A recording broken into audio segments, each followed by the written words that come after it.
ያቀርብላታል። እሷም የጉግል ድርጅት ውስጥ የፕሮጀክት ኃላፊ የመሆን የሥራ ዕድል ማግኘቷንና በአመት ስራው $150,000 እንደሚያስገኛት ከነገረችው በኋላ አይገርምም በማለት የሷን የደስታ ስሜት መጋራቱን ለማወቅ ትሞክራለች።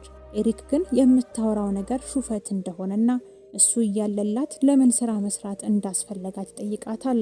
እሷም ሁሌ እሱ ላይ ሸክም መሆን እንደማትፈልግ ትነግረዋለች።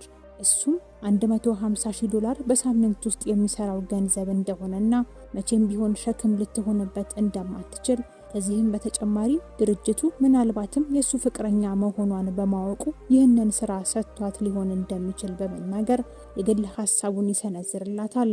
አሚሊያም በፍጹም የሱ ፍቅረኛ መሆኗን እንዳላሳወቀቻቸው ታረጋግጥለታለች።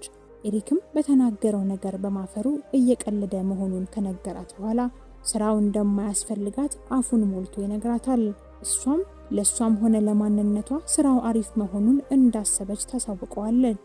እሱም ጥሩ ማንነት እንዳላትና በስራ ከሚያውቃቸው ሰዎች በሙሉ ምርጧ እሷ እንደሆነችና የስራ ባልደረቦቹ ጭምር በእሷ እንደሚቀኑባት በመደስኮር ስራው እንደማያስፈልጋት ከነገራት በኋላ ቀጥሎ ስራው እንደሚያጨናንቃትና እንደሚያስረጃት ይገልጽላታል። በመጨረሻም የነገራት ሐሳብ ልክ መሆኑን አምና ባላት ትስማማለች። ኤሪክም የሱ ፍቅረኛ ሆና የቅጥር ስራ መስራቷ በጣም አሳፋሪ እንደሆነ ከነገራት በኋላ አቅፏት ሁሌም ቢሆን እንደሚንከባከባት ቃል ይገባላታል።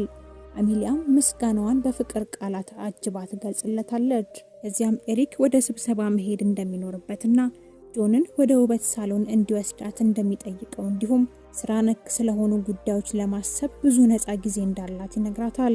እሷም የሰነዘረላትን ሐሳብ ካደነቀችለት በኋላ የውበት ሳሎን ሄዳ ጥፍሮቿን እንደምትሰራ ነግራው የወሬ አቅጣጫቸውን ትቀይረዋለች። እሱም ሄዳ እንድትዝናና ነግሯት ይሄዳል።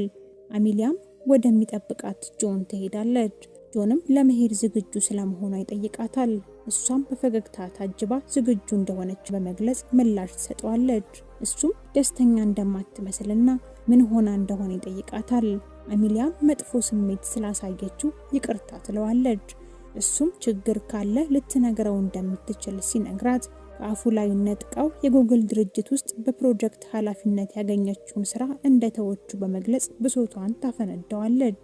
ጆንም ስራው ህልሟ እንደሆነ ለሱና ለኤሪክ ሚሊየን ጊዜ ነግራቸው እንደነበር በማስታወስ ለምን እንደተወቹ ይጠይቃታል።